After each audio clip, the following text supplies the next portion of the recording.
たまえ祈りたまえ赤べたまえ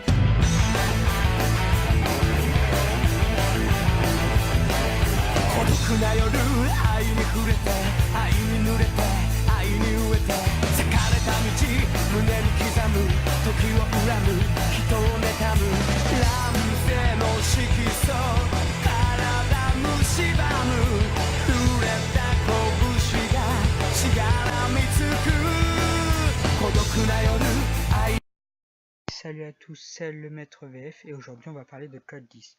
Code 10 est un animé de 50 épisodes paru en 2007 et n'est pas un manga de base. C'est un manga mais il est directement paru en animé et ensuite on a eu une bonne dizaine de mangas qui reprenaient cet univers car il a été créé directement en manga. Ça part de Lelouch Vibritania, c'est son vrai nom.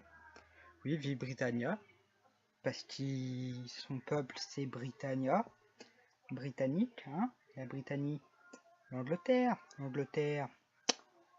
Oui, qui c'est les Anglais, voilà, habile. Et du coup, il va visiter, si je préfère, un quartier pauvre et rencontre un de ses amis.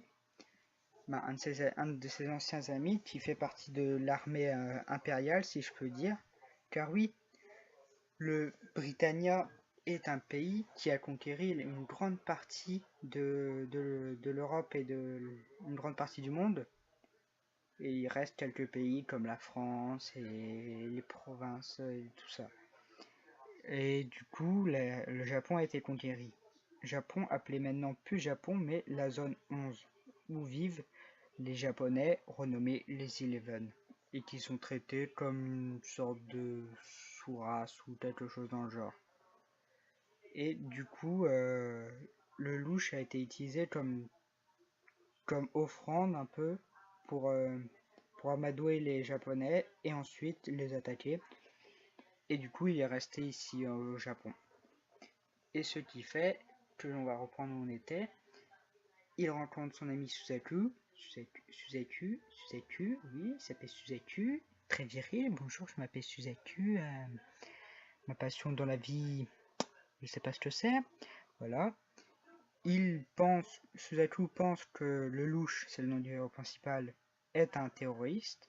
Sauf que non, c'est puisqu'il s'est fait retrouver là par des circonstances. Et puis là où il devait avoir du gaz de terroriste, c'est pour ça que le louche, le militaire, suivait cet endroit. Le louche qui est un Eleven, donc un japonais à la base, mais pas n'importe quel Eleven, car son père était un personnage très haut gradé dans le Japon, et il l'a tué. Suzaku, quand il est adulte, non, quand il est enfant. Suzaku l'a tué pendant qu'il est enfant pour arrêter la guerre. Donc voilà, et du coup il y a une poche de gaz, on pense que c'était du gaz, puis en fait il y a une fille à l'intérieur, et cette fille protège le louche d'une balle plus tard, et elle lui dit que elle peut accepter un pacte, donc le louche gagne un pouvoir contre un souhait de la fille. Le louche gagne le 10, le 10, oui, le 10 se représente par une sorte de flèche sur l'œil, et permet à son utilisateur un pouvoir différent. Sur le louche, ce pouvoir lui permet, par exemple, dès qu'il donne un ordre, la personne fait tout ce qu'il peut pour le faire. Si une personne dit tue-toi, la personne va se tuer. Si la personne dit va au Japon alors qu'il est en Amérique et qu'il est emprisonné, il ne peut pas, mais il essayera quand même. Mais s'il peut pas le faire. Par contre, la personne ne peut donner qu'un seul ordre. Tu ne peux donner qu'un seul ordre, le louche ne peut donner qu'un seul ordre à une seule personne.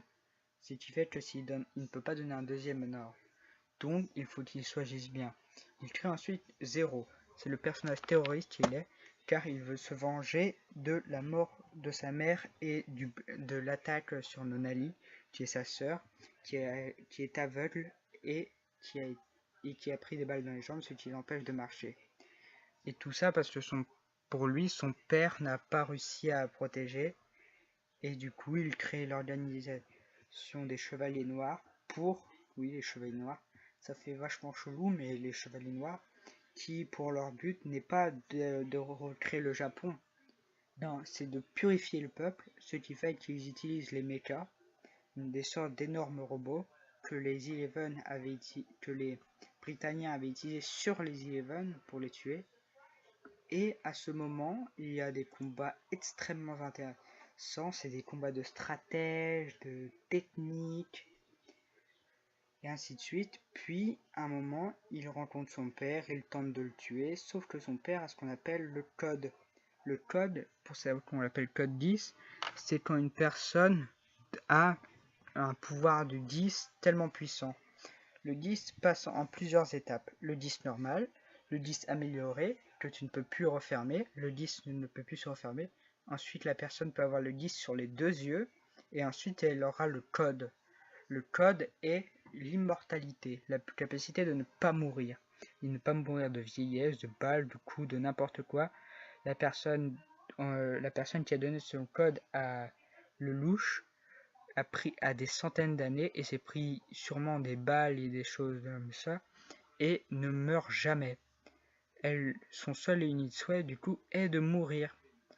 Et c'est ça le souhait que la personne demandait. Ce qui fait que Lelouch doit la tuer, sauf qu'il n'est pas, son 10 n'est pas assez fort pour la tuer. Et du coup, voilà. Et du coup, son père a le 10, mais son 10 est assez fort pour le tuer. Et il se rend compte que sa mère est encore vivante, mais sa mère elle était dans le complot depuis le début, du coup, il tente de la tuer aussi.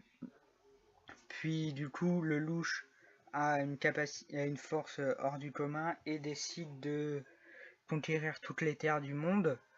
Et comme du coup, il est compté comme le personnage haï, puisqu'il détruit des villages et tout ça, et que Zéro, le personnage qu'il incarnait, puisqu'il se montre plus comme Zéro, il se montre comme Lelouch V. Britannia, un roi.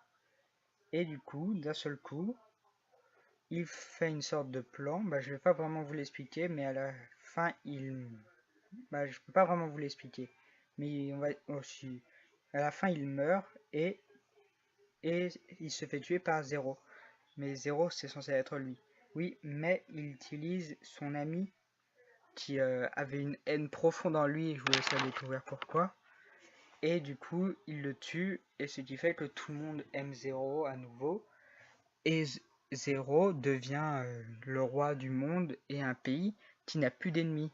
Car l'ennemi principal, le numéro 1, était Lelouch V. Britannia. Ce qui fait que la personne, tout redevient comme avant, un pays pacifié. Sauf que la théorie maintenant, c'est que Lelouch est censé avoir un 10 assez puissant pour tuer quelqu'un qui a le code.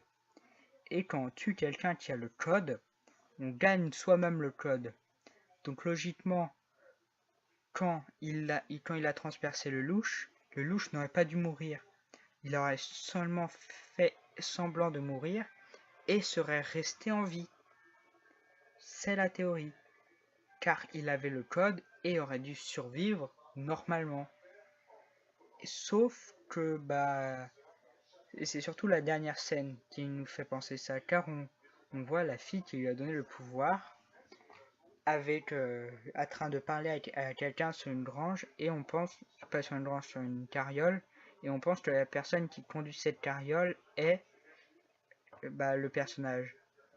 Sauf que certains commentaires des auteurs nous font penser l'inverse.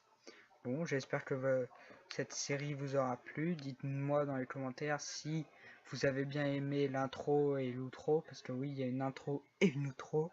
C'était ceux d'avant, mais inversé. Bref, abonnez-vous, mettez des pouces, voilà. Et laissez des commentaires. Ciao. Et n'oubliez pas...